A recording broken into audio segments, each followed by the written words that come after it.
তামিম ইকবাল সিদ্ধান্ত নিয়েছেন যে তিনি বিএনপির সাকিব আল হাসান হবেন।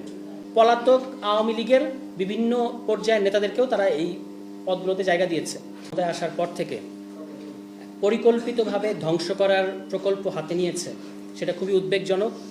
এবং তারই ধারাবাহিকতায় আগামী পরশুদিন নির্বাচন হতে যাচ্ছে, আপনারা জানেন, যেটাকে আসলে 2014 সালের আওয়ামী লীগের যে একটা হাসিনার যে আমরা বিনা প্রতিদ্বন্দ্বিতার যে নির্বাচনের যে স্টাইল দেখেছিলাম, এর সাথে এই নির্বাচনের একটা হুবহু স্ট্রাকচারাল মিল আমরা দেখতে পাই, যেখানে আমাদের ইতিমধ্যেই কিন্তু বলেছেন প্রমাণসহ আপনাদের কাছে এটা সম্ভবত কাগজপত্রগুলো চলে গেছে, যে কিভাবে যারা বিভিন্ন পদে আসছেন ইনক্লুডিং সভাপতি, যিনি সভাপতি হবেন তার কিন্তু কোনো প্রতিদ্বন্দ্বী নাই। এবং এই তামিম ইকবাল তিনি বাংলাদেশে একজন বরেণ্য ক্রিকেটার ছিলেন। তার ব্যাপারে আমাদের এটা খেয়াল রাখতে হবে যে যখন শেখ হাসিনার জুলাই মাসে পদ্মা সেতু, মেট্রো রেল এবং এলিভেটেড এক্সপ্রেসওয়ে নির্মাণের গর্বিত অংশীদার বসুন্ধরা সিমেন্ট। জুলাই গণহত্যার একেবারে একটা উত্তুঙ্গ সময় যখন রাস্তায় লাশ পড়ছে, তখন গণভবনে গিয়ে যিনি শেখ হাসিনার সাথে দেখা করে এসেছিলেন 3 তারিখে, তিনি হচ্ছেন তামিম ইকবাল। এবং এই তামিম ইকবাল সিদ্ধান্ত নিয়েছেন যে তিনি বিএনপির সাকিব আল হাসান হবেন। এখন তিনি এই যে বিএনপি যেভাবে তার, আপনারা জানেন যে ক্রীড়ামন্ত্রী, বাংলাদেশ সরকারের ক্রীড়ামন্ত্রী কে? বর্তমান প্রধানমন্ত্রী, তিনি হচ্ছেন ক্রীড়ামন্ত্রী।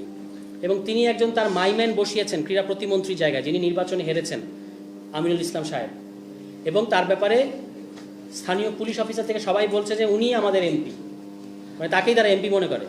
এই ব্যক্তি দায়িত্ব গ্রহণ করার পরে বারবার বলেছেন, ক্রীড়ামন্ত্রী যিনি, তিনিও বলেছেন যে আমরা ক্রিকেট সহ স্পোর্টসকে দলীয়করণের ঊর্ধ্বে রাখবো, আমরা এর মধ্যে দলীয়করণ করবো না। এবং এটা তাদের নির্বাচনী ইশতেহার যদি দেখেন, 31 দফা যদি দেখেন, সর্বত্র তারা বলেছে যে বাংলাদেশের যেগুলো সাংবিধানিক প্রতিষ্ঠান, যেগুলো সংবিধিবদ্ধ প্রতিষ্ঠান এবং যেগুলো স্বায়ত্তশাসিত প্রতিষ্ঠান, এই প্রতিষ্ঠানগুলোতে তারা দলীয়করণ করবেন না, এটা তাদের নির্বাচনী প্রতিশ্রুতি।